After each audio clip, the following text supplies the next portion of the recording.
Hello, everyone, and welcome to this stream of Result Report. Today, we are going to be covering college basketball and everything that's been happening. Feel free to comment if you end up joining, but if not, that is okay.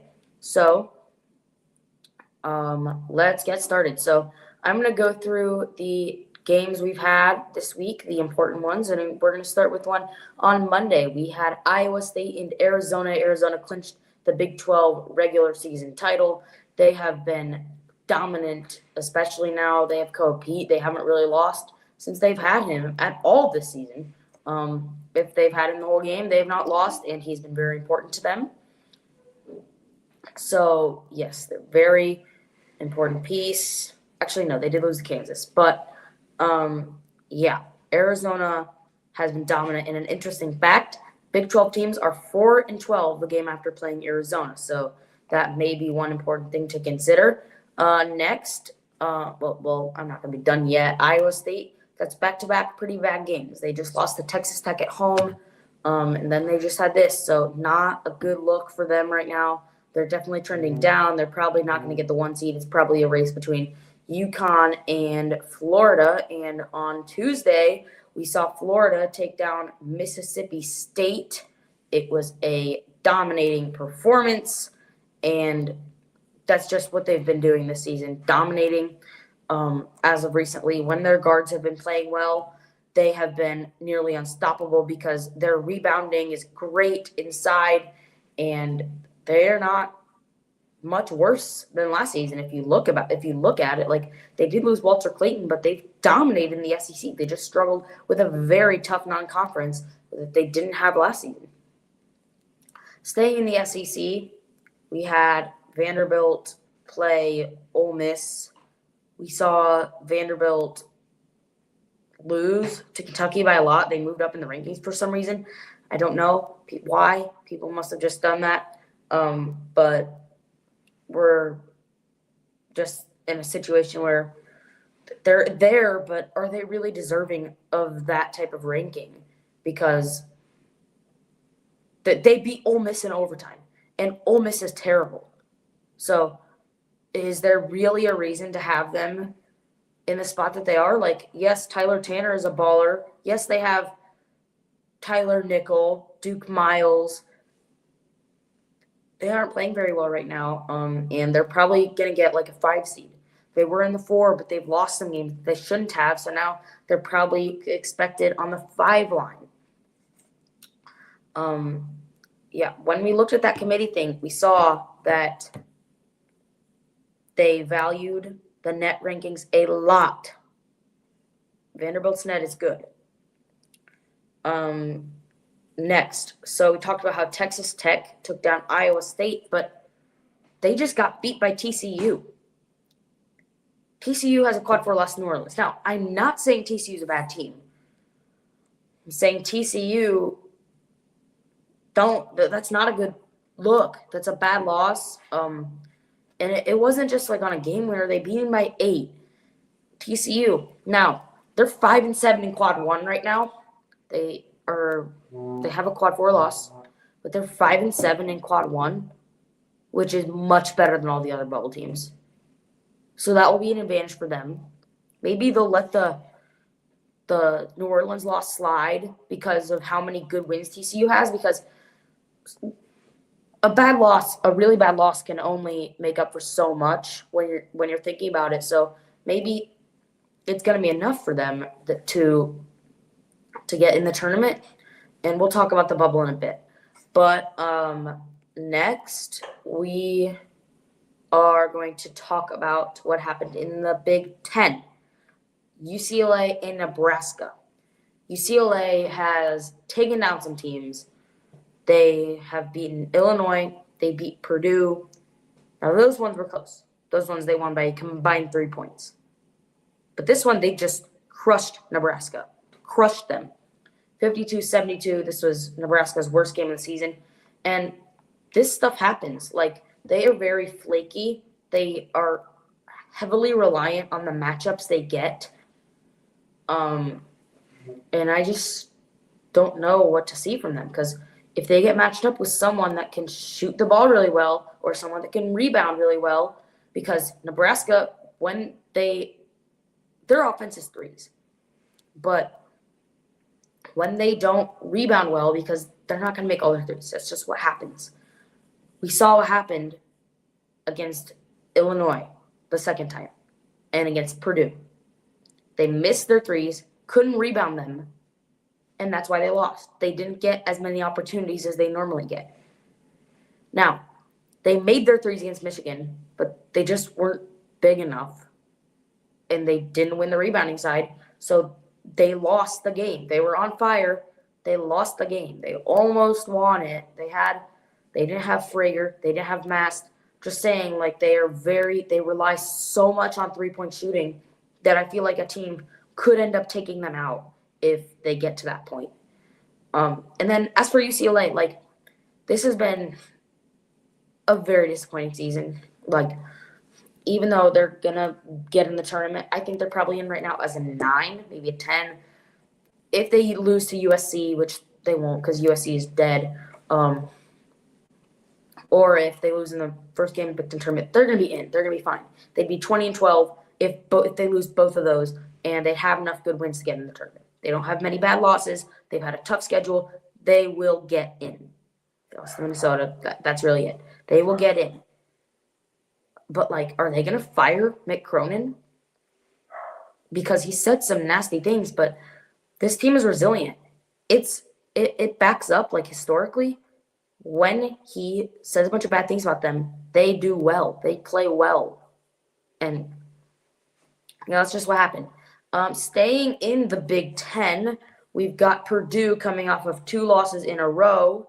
They lost 3 out of 4. They lost to Michigan, defeated Indiana, lost to Michigan State, and lost to Ohio State. First 2 losses aren't that bad. Michigan State still, they should have beat Michigan State for sure.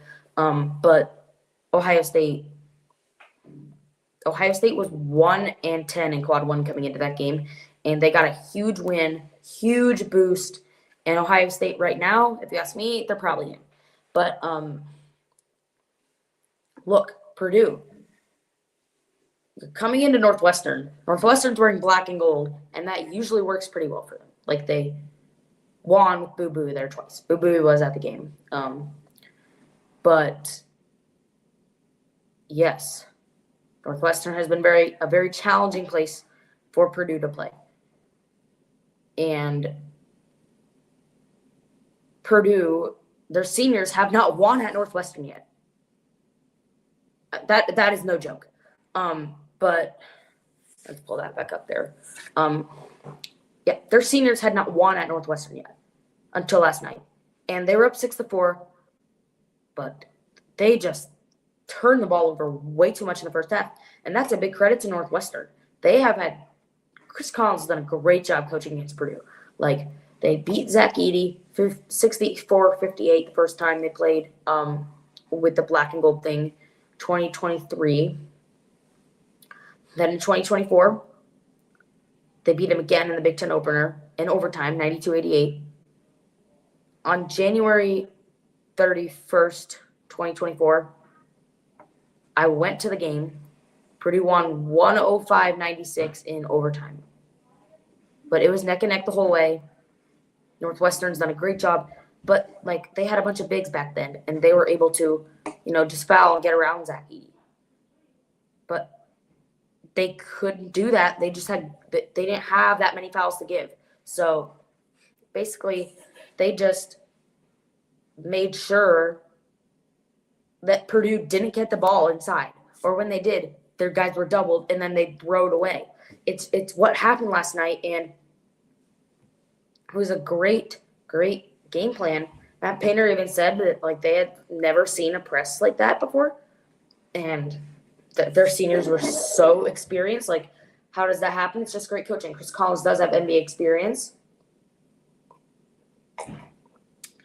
but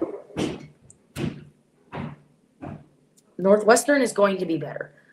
Before we get into the recap of how the actual game went, I think Northwestern is going to be better. They decided to go for the approach that when if they use younger players, they're going to be better for it's going to be better for them in a couple years.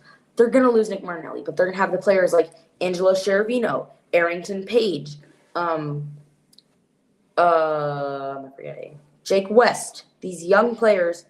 And Jake West didn't play last night, and Northwestern still almost beat Purdue.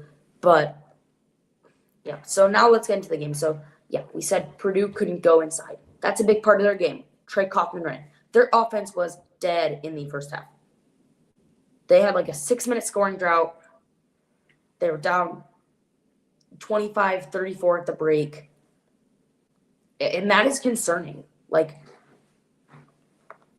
I've been saying a lot of like disrespect to Northwestern, but Northwestern is just not at that level. Like, this may have been a quad winning game for Purdue because Northwestern was 73 in the net and it's a true road game, which it was, but it's not the type of quad one that you usually see. Northwestern is 13-17. Now, credit to them. They took down Indiana. They almost beat Michigan State. They really challenged Michigan. They were up 16 on them in the second half. They challenged Nebraska before they went on a run. Northwestern's good. They're going to be better next season. And they're definitely in the right approach. This is what they did when they had Boo Buie. They went for a younger approach, and it worked for them in a couple of years. But, yeah, it's going to work. So now into the game. So, like, in the second half, Northwestern got up 36-25. And it looked like Purdue was having a comeback. They made 38-34. But every time Purdue had shot, Northwestern had the answer, which they really couldn't do against Michigan. Because once Michigan went on a run, they could not stop it. And, yeah, that's what happened last night. Northwestern was able to stop it. And they went up back 43-34. Purdue went on a 9-0 run. Then it's tied. What do? They don't let Purdue pull away. Northwestern calls timeout and stops things the way they should have. It's what a good coach does.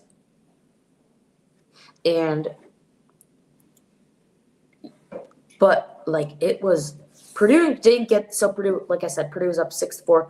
They didn't get the lead again until it was 52-51. Smith did not score until there was 9:27 left in the game.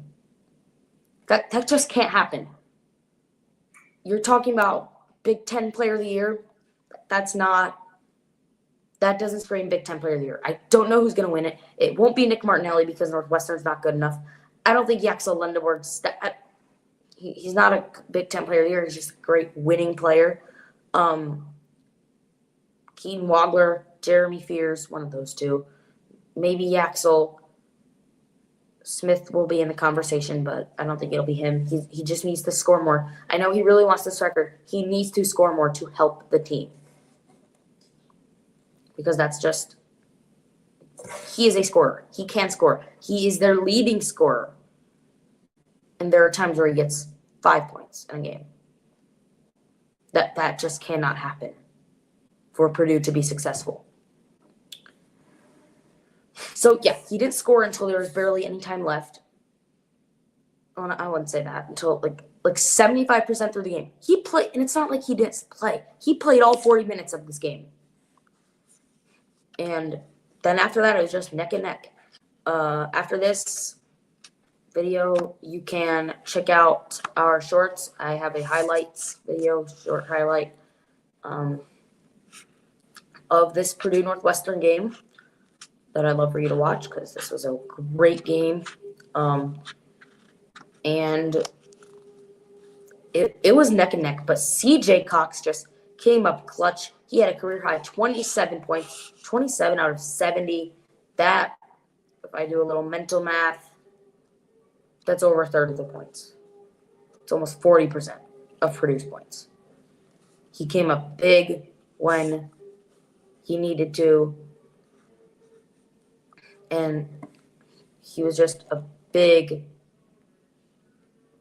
was very important for them.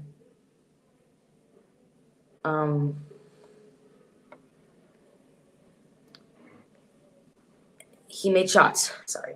I was fixing the graphics. And his defense is great. Even though he's 6'3" versus Martinelli's height, I think he's 6'8". Just incredible defense. Great role player for this team. He always comes up big. He's one of my favorite players. He was very important for them to get it done and get the win. He made a huge three. Smith, he didn't score much, but he was clutch when he needed to. They were down 1 with under 2 minutes left. He got fouled on a 3, made all 3 free throws. When they were up 2 with 15 seconds left, he made 2 free throws. That's just big and important that he made those. And it made sure Purdue got the win because you take away those 5 free throws, what's the score? 66-65. I'm not going to go what if, but he was still very important. He had 9 assists. Great game by him, but I feel like he needs to score more and take over the ball. Now, the big debate everyone's talking about around the bubble. Miami, Ohio. They are undefeated. They're 30-0. But their strength of schedule is very, very easy. They are very, very easy schedule. It's a big debate. Over if they should be in, if they can't get if they can't win the conference tournament, because it seems like everyone's just thought, and I believe this too. I believe that Akron will win the MAC tournament and not Miami, Ohio, because Akron is just, frankly, better. They've played more challenging teams. That's why they've lost more. They played, and it's not just that Miami, Ohio hasn't played anybody. It's that they aren't beating them by a lot. You see this. They beat Toledo by 2. They beat Western Michigan on a buzzer beater. Eastern Michigan by 10. Mercyhurst by 5. Buffalo in overtime. Buffalo by 2 in a separate meeting. Kent State in overtime. UMass by 2. Akron by 2 at home. Like, I've gotten away so much. UNC Asheville by 3 in overtime. And they are not the 19th best team in the country. And I'm not going to take their side on this, on if they should be in, because it is a shame if someone like them got in and not someone like Indiana, who actually has potential to see. My take on this is like, okay, yes, they're human. Yes, they're undefeated. But what if, like, Indiana misses out? They're a good team. They've beat Purdue. They beat UCLA. They are 18-12. They're gonna need to beat Ohio State. But like, if someone like Ohio State misses out, and like, you just, when you see the eye test, you know that they could actually do something, and Miami, Ohio can't, because they're just not good enough. Like, a lot of people are going to pick them in their bracket if they get in, which they probably will get in if they only lose 1 game. I'm just saying, I'm not going to be one of those people picking them, because they've had very, very many close calls. I don't want to be the hater. I don't want to be the insufferable guy, but it's not awesome. No, it's awesome that they're doing this. But do they deserve an at-large bid? That's up for you, okay? I'm not going to try and be this guy that everyone hates. But Gary Parrish on CBS Sports said, so Miami, Ohio, they're like I think they're 1-0 in quad 2. They beat Akron. I think that's their quad 2 win. Maybe not. It's probably a road game against somebody, but because Akron's not top 30, so wait, actually, I don't know. is probably the Akron game, is quad 2. But, yeah, they have not played a single quad 1 game. Gary Parrish says it's very hard to go undefeated in quad 2. His take was that, so they're undefeated. They've played 1 game, so undefeated doesn't really mean much if you're 1-0. It's not undefeated in quad 2. Michigan, Florida, UConn, St. John's. These teams. Now, a quad 2 loss to Wisconsin is very, very different than a quad 2 win against Akron. Because, let's just compare it. Miami beat Akron by 2. Purdue beat Akron by 18. And that was a bad defensive game. Miami beat Kent State in overtime. And I'm just going to use Purdue because, that's the one I pay attention to, the games of the little schools, because I'm a Purdue fan. They beat Kent State in overtime by, 6. Purdue beat Kent State by 40. Purdue is number 15 in the country. Miami is number 19. They are not close in how good they are. Purdue, actually, I don't even know if Purdue crushed Miami anymore because of how bad they've been playing. But they're not going to. Okay, here's the thing. I'm fine with them being in. Just put them in the first 4. Because if they're really good enough, they should be able to prove it. And then they get to be in the tournament. I feel like that's a good compromise. And yeah, as we have been talking about the bubble,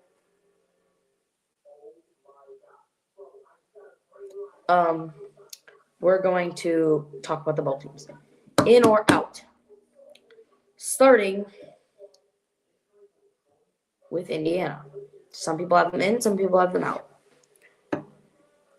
Joe Lunardi has Indiana as the last team in, but he doesn't. He had them in last season, and they didn't make the tournament. So he had them in at the very end, and they could not get in the tournament. So clearly last season the committee valued the key wins that IU just really didn't have. They beat Michigan State on the road, and they beat Purdue. That's it. 2 wins, but I'm pretty sure those were their only quad 1 wins of the entire season. They just didn't have, it's not just do you have 2 top 25 wins? It's, do you have 5 quad 1 wins that IU just didn't have? And that caused them to miss out. And I think that might happen again this year. They have UCLA on the road and Purdue. That's worse than last season's. Their net ranking is I think it's 40. I think it's out right now. Now, they have a grand opportunity on, I think it's Saturday, against Ohio State. If they can do it, then they're probably on the right side, and they just need to make sure they don't get killed in the Big Ten tournament. But if they can't do it, then I think they need multiple wins in the Big Ten tournament against quad 1 teams. So that means top 50 in the net because it's neutral. So, for them, I think they're out right now. Auburn, 16-14, but their strength of schedule is number 2. Where do I think they are right now? Out, because they have too bad of a record. They lost to Ole Miss. If they can get a big win, then I'd say they're back in. But I think they're out right now. And they've got to make sure there are no bid stealers in Akron. So, next team, Ohio State. They're in a pretty similar position to Indiana, but I think they're in right now because of the non-conference strength of schedule. They're 18-11. No, they're 19-11. Indiana's 18-12. That makes a difference. Their net ranking is higher. That's why they're in, and IU is not. Both of them have a win against Purdue on their resume, but Indiana also has a loss to Purdue on their resume. Pretty close, but I think Ohio State's in right now. Santa Clara. I don't really think it matters if they're in or out right now. It matters how far they go in the WCC tournament. If they can beat Gonzaga or St. Mary's, if they can get to the semifinals, then they're in. If they can get to the championship, they're in. If not, I think they're out. Because they've only beat St. Mary's one time, and that's their only quad win. Couldn't take down Gonzaga. I know it may be a lot to ask for to beat a ranked team, but these are opportunities. You've got, I think, number 12 or something, Gonzaga, and you've got number 21, St. Mary's. It's a good enough opportunity. Now, the safest thing for them is win the entire WCC tournament. And if they can do that, then they are 100% in. But, yeah, they're going to need a big win. VCU. I haven't really followed much of the Atlantic 10 this year other than St. Louis. But I'm going to lean out because, I think they lost to St. Louis. I'm going to lean out right now because they don't have enough wins. Good wins. But their best bet, again, win the A10 tournament. And that's another bid stealer that, an Auburn cannot afford. Next. What else is on the bubble? TCU. I brought them up with the Texas Tech game. They have wins. They beat Florida. They beat Texas Tech. Almost took down Kansas, but almost does not matter because it doesn't count as a quad one win. But they beat Iowa State as well. So they have the wins. Just it matters. Would the committee value the wins or the losses more? I think they'd value the wins more. I think TCU is in right now. Missouri. I think they're in. They beat Florida. Huge, huge, huge, huge for them. I think they beat Kentucky. They beat Vanderbilt. They've done well with the opportunities they've had.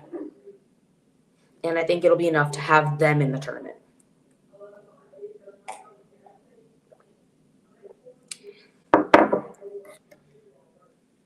And next, conference tournaments. Those will be important. Very important for these bubble teams. Some have already started this week. And let's bring up another bubble team. Sorry. That was really bad by me because I didn't look at my notes. But San Diego State, they beat Utah State. Utah State's firmly in. New Mexico, same situation. Their net rankings aren't good enough, but they're going to need wins. They're going to need to go far in the Mountain West tournament. And yeah. Now, in the Mountain West, I think there's a chance we see a Cinderella, like maybe Grand Canyon go win it. They've had a great season in their first year in the Mountain West, and it's been great for them. Great. And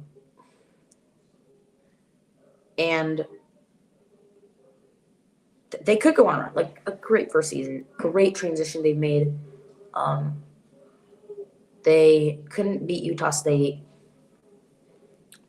Another team like that, St. Louis, they're firmly in, just like Utah State.